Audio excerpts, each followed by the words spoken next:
Last week, Deadpool and Wolverine was released, the only Marvel movie of this year, and oh my gosh, this film is so good. I am fixated on it. So welcome to Emily Talks About Deadpool Wolverine, and a very messy, all over the place, saying random things and spoilers. Oh my god, I am going to give so many spoiler warnings right now, because I am talking about the characters that are not just cameos, they're like, I say like unannounced characters because some people are in it way more than a cameo amount of time. So I'm going to talk about unannounced characters and all stuff, because I've even got something right next to me here that you will see when I get to it, with a picture of someone who wasn't announced in the film on it. Welcome to Emily Does a Big Spoiler Review of Deadpool Wolverine. Hi, I'm Emily, and welcome to the video where I talk a lot about mutants while this non-sponsored by Jolly Rancher slush gets maybe finished. So the premise of Deadpool Wolverine, short version, is that Deadpool is tasked with bringing a variant of Logan back into his universe, because the Logan that died in Logan is was the anchor being of their universe, the X-Men verse, we'll call it the X-Men verse. And an anchor being is when a person of a universe dies, and it's like, if that person dies, the whole universe has to go according to the TVA. They're a bit crazy over there. If you've watched the Loki show, they're a bit quirky, one might say. So it's like, well, you've got Deadpool is the one who has to save the universe because he's the only one who can get Logan back, because he's the only one that can get Logan back. So he has to go and find a version of Logan, and the version of Logan he finds, who messed up quite big time with his universe, leading to the death of the X-Men in his verse. So it's like, this Logan, down on everything, is like drinking a lot. He's like, the down on everything Logan, and that's the only one he can get, because he went to Patch. Oh yeah, well, doing spoilers, mention Patch. But you got Patch, Tiny Logan, Logan on Cross. What other ones is there? There's an very angry Logan, more angry than your usual angry Logan in a alleyway. What else Logan? Cavalry, Henry Cavill Logan. Was there any more Logans? There was quite a lot of Logans in the Angry Claw Man montage. I think that was all for Angry Claw Man montage. There was a lot of Logans there, so he gets this Logan, and yeah. But before that, we have what I like to call an amazing opening scene, where the song has been very much stuck in my head. This is me with I'm looking at a bunch of pictures from the movie to remember things to talk about, where the opening song has been stuck in my head for 9 days. 9 days of this song stuck in my head. Bye. So at the start of the film, I found this so funny. I was sitting in the cinema laughing so much. I was just sitting there like, oh my god, this is the level. Oh my god, Disney have fully let Deadpool be even more Deadpool than you can imagine Deadpool to be. He starts doing the Bye Bye Bye and Sync, was it? It was one of them 90s, early 2000s boy bands. I get them confused. But it was one of them boy bands. The one who does the Bye Bye Bye song. I don't know why that went incredibly northern then when I said that. But yeah, Deadpool's doing the Bye Bye Bye dance while beating up a bunch of TVA agents with the bones that he digs up of Logan, where you see like the cross and everything that X-23 turned to look like the X-Cross. So he's using the bones of Logan, even puts the claws on his hands to fight a bunch of TVA agents, and it was so funny. And then we'll just be like fighting with bones, then back to being like ba ba ba, which I found very, very funny. Buddy comedy time. Buddy comedy, Logan and Wade. Logan, God, he doesn't like Wade. He just was like, this guy's annoying. I'm just fed up with everything. I can't be bothered with this guy. But as the film goes on, they've come to become good friends. So, you know what? Let's just get into cameos. And unannounced characters, because like I've said, there's people in this film that have been it way longer than cameo amount of time. When I think cameo, I think like about like 5 minutes or less, and there's people that are there for like 15, definitely more than 10 minutes. So let's just get started. Okay, so I've mentioned X-23. She comes back. We got little Laura X-23. Okay, so out of the ones I knew, I knew she was going to be in it. I knew that. I knew a bunch of like X-Men people were going to have like small little things in it in Cassandra Nova's area. We will get to Cassandra Nova in a minute. Well, I forgot about Jennifer Garner Elektra and Channing Tatum's Gambit, because I remember seeing that they were going to be in it. I can't remember, it was like months ago I seen about it. Like, oh, Gambit! Applaud X-Men fans, we love Gambit. We all love Gambit, X-Men fans. And Wesley Snipes' Blade, I was like, wait a second, this is a bit crazy. I was just sitting there like, hang on a second, that's Blade.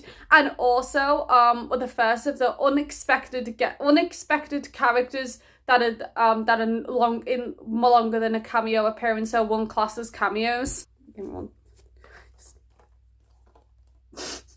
Brings out the Fantastic Four 2015 DVD to be like, this Johnny Storm came back to me. He came back, everyone. I had this prepared. I had this right here. That was when I was saying the picture next to me of the person I can't say until I have to give a bunch of spoiler warnings. This right there. Thank you, 24 DVD, for being a great prop to use here. It's like Chris Evans, obviously. It was Steve Rogers, the former Captain America. I like to say former Captain America because obviously Sam Wilson, Captain America in 616. So I like to say former Captain America was he just had to be like very like PG. It's very PG a lot of the time. And this film, it was like Chris Evans just being able to say every single swear and rude thing he's ever held down, just be able to just like say everything all at once, especially in the credit scene, finally getting to say everything he's held in all this time, all the rude and swear words, whatever he wants to say, just gets to blast everything out finally, which I thought was very funny. And then you've got the Deadpool corpse. I keep forgetting what they call this. It's Deadpool, then someone. It's either, I think it's like corpse. Which first off, you've got little Dogpool. Dogpool's cute. I love Dogpool. She's just happy. Was the dog who plays her got like ugliest dog in the UK. Was it what UK? I think it was at least UK. And I'm like, the poor dog. She doesn't know she got named the ugliest dog, and she's just happy running through them fields. And then you've got a variant, which I haven't really seen many people talk about, which I found very funny. Nice Pool. It's just Deadpool if he was the nicest person ever, which also can put us onto a tangent of the great fourth wall breaking. I love fourth wall breaking humor. Like the stuff in She-Hulk, where she just like ran onto the Disney Plus page and started walking around Disney Studios to have an argument with the writers and talk to the bot names Kevin. That's perfect. I love extremely big fourth wall breaking. I find it so funny. So yeah, with Nice Pool, there was one part in particular, one of my favorite jokes in there, where he just like, I mean, there was one where he just like he said something like, I can subtly break the fourth wall too, and just turned around the proposal. I found that very funny. And then another one where he just went, I thought it's all been great since Endgame, which I found that very funny. And in the most like extreme tragic way, he goes, which was very funny, just being like shot by a bunch of Deadpool crops. I'm just going to say Deadpool variants because I can't remember the name for the big group of Deadpool, but I do want to read that comic, which is about like loads of different variants.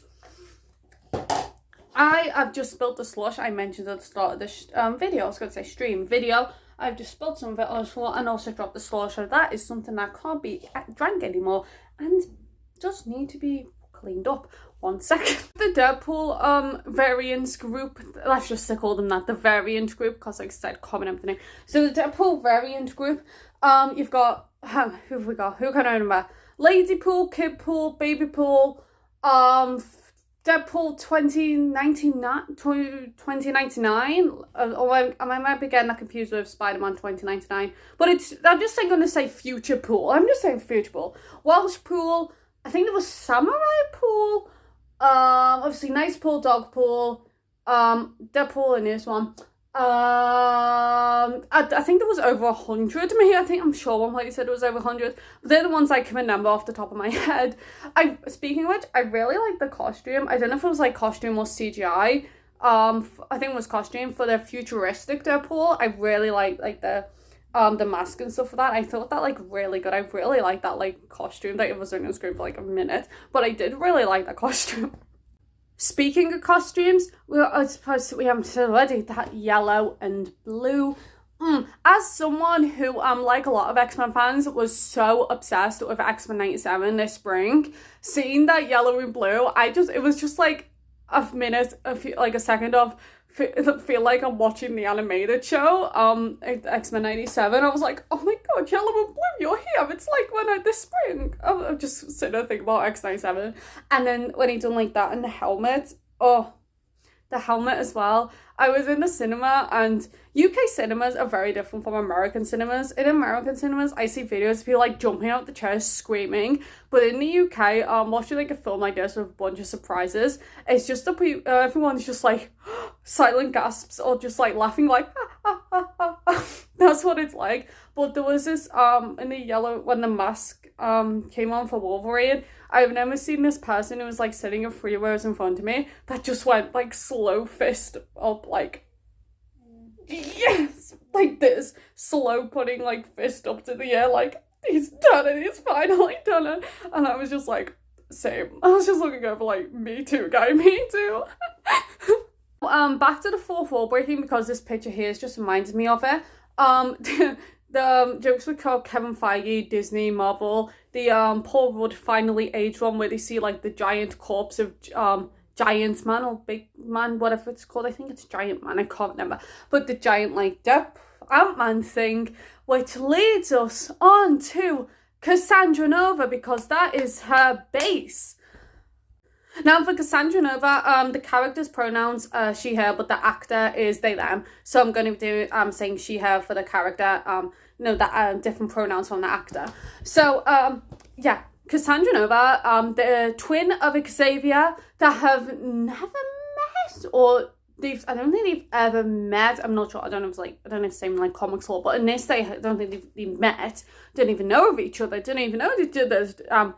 She knows of Xavier, but I don't think Xavier knows of her. So Cassandra Nova is Xavier, but with like extra powers, so has the telekinesis and has this finger thing where like fingers go, it's like fingers through head and can like see like someone's trauma. So there was this scene which I really liked in the movie where it's just shows Logan walking past like the graves, like these giant graves of the X-Men from his universe that he couldn't save. And he just in the background here like screams going, Logan, Logan, and just like screams, just but like quietly done for like audio. And I thought that I really liked the audio for that bit. I thought that was a really good scene. Yeah, Cassandra Nova is so creepy, but a really good villain. I really like Cassandra Nova. I thought they were a great character. I knew beforehand a bit about the character. I remember looking up, seeing like twin of Xavier, telekinesis, extra power, does have some like stronger powers. So I knew a little bit about Cassandra Nova. Also, the skin thing with Chris Evans as Johnny Storm. Oh my god. So yeah, Cassandra Nova is a very good character. Back to Deadpool and Logan. I keep saying Deadpool and Logan instead of like Logan and Wade or Deadpool and Wolverine. I don't know, because I just often just call Wolverine Logan. So yeah, back to them. Their dynamic in this film was so funny. So this was like the first like proper team up of them two. Obviously, they like in a different let's just say in a different universe was the stuff that happened with them two in X-Men Wolverine Origins, Wolverine X-Men Origins, something to do with Wolverine and Origins, got whatever side of the movie. But yeah, so this is like the first like proper team up with like them in like the suits and stuff. So this film obviously had some great scenes with the two of them. There was, I've said about the car fight, which were just kind of like hitting the radio, playing a bunch of songs, which I thought good. And which was very good. I really liked that fight scene. So there was obviously a lot of great scenes with the two of them, a lot of great dialogue shared. With the Deadpool variants group, I've changed the name of them about 10 times at this point throughout this video. The scene where it's just like the two of them fighting all of them, and it's and then at the end, Peter Pool appears, just Deadpool's bestie Peter turns up in the Deadpool suit, and he'll just run over like, Peter, we all love Peter, we all have a Peter each. which I thought that was very funny. So yeah, that fight scene as well, I very much like the fight scene at the end. So going back on when I just mentioned the music, that's Like a Prayer and Bye Bye Bye have been stuck in my head for 8 days. It's mostly just every so often my head will be like bye bye bye bye bye, just like stuck in my head. So yeah, that has been stuck in my head a lot. On the radio bit where it was just like hitting the radio in the fight, obviously the greatest, it just went oh, which I thought was very funny. And that was very funny. Bunch of like the different songs I played. The one that also really worked was the Avril Lavigne one, but I can't remember the name of it. It was when the two of them were in the car. I think it was Deadpool. No, Deadpool wasn't there. Within right in the car that they got from good old iconic Nice Paul. Which I thought that song worked very well, so that Avril Lavigne one. Top 3 scenes, I'd say. The Logan and Wade fight where they're behind the big 20th Century Fox thing. I thought that was very funny. I did see like a leak of the big Fox logo, but I wish that was I could have avoided that, but it just appeared once I was scrolling, and it came up a few times I was scrolling, and I was like, I wish I could have avoided that one. But yeah, that scene, the Johnny Storm reveal where it's where Wade goes Avengers, and then Johnny goes flame on and just flies up. That was very funny. And the bye bye bye fight with Logan Bones, Logan's bones, poor Logan, and the dance, that bit was very, very funny. That was a great title sequence, because some of the Deadpool films do very well is the title sequences. They're always very funny, so I really liked the one they did for that one. They held, because I was like, one thing they have to do is still have a very good title sequence, because that's what the other well, this is not a third Deadpool film, it's a separate thing, but if like the other Deadpool in the title name films, will say that, have just very good title sequences, which I found was very funny. So at the end of the film, Wade and Logan have to do like a universe saving thing from like a TVA. If you don't know, TVA stands for Time Variance Authority. And it's very complicated, but if you want to know more about them, the Loki series is what is all about a lot. Is based on the TVA, so I'd recommend the Loki series, or just go on Marvel Wiki and just read through the wiki if you don't have time to watch the 2 seasons of Loki. I think it's about 12 episodes Loki was, yeah. So yeah, Wade and Logan, they do this time saving thing. You know what, even though this is spoilers, I won't give away for how they save everything, but throughout the film, Wade refers to himself as Marvel Jesus, because he has been tasked with doing this universe saving thing. So I thought that was very funny. One part in particular that I just remembered, one of my favorite jokes in the movie, is where 2 times in particular where he grabs like the camera being used for the film and just screams like something Fox, I'm going to Disneyland, which I found was I really liked that. He just screams, I'm going to Disneyland. I thought that was very funny. All the Marvel Jesus stuff. And at the end where Deadpool happened, you're like, oh my god, is what the 2 characters who can't die actually died? And then he just walks around the corner and you hear, he has risen. That made me laugh a lot. That was very, very funny. That was very, very funny. Yeah, also with the Deadpool films, obviously like they're full of jokes and comedies, but they have a lot of like heart to them as well, especially a lot of the Wade and Vanessa stuff, with their very complicated relationship. You know what, even though it's a spoilers, I'll leave out about like Wade and Vanessa, how they end up at the end of the film. But yeah, Wade and Vanessa, they have a lot of the heart in this film, and a lot of the Logan stuff as well, with this version being called like the worst Logan for what happened with this universe, was like very emotional as well. So these films do have a lot of emotion in, with obviously the amount of like jokes they have too. So that's like they do a great balance of laughing your head off and then you're crying now. And speaking of another joke I have just remembered, because seeing a picture of it, Till He's 90. Fox killed him, Disney brought him back, they're gonna make him do this till he's 90. And that is very recently with the RDJ Doctor Doom stuff, because Disney are gonna make RDJ do Doctor the Marvel till he's probably 90. Yeah, speaking of something that did make me cry, it's like just as like the credits start, there is a montage that started behind the scenes and like little like interviews of the Foxverse through the years, and as someone who loved X-Men, I was crying. I was like, oh my gosh, I am crying right now. I was just like, you can't, I love X-Men in tears because how much I love X-Men. I was like, oh my god, I am crying.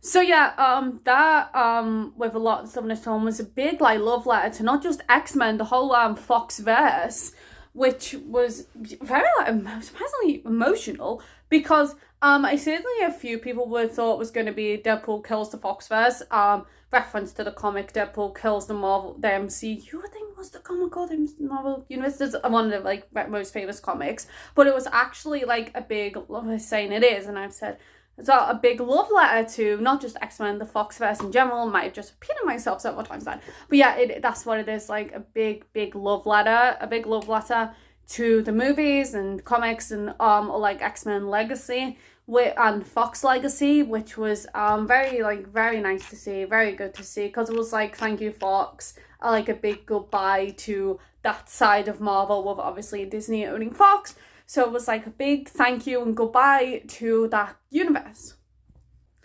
So yeah, overall, there's definitely been things I forgot to mention, and I've just remembered another variant I forgot, Deadpool.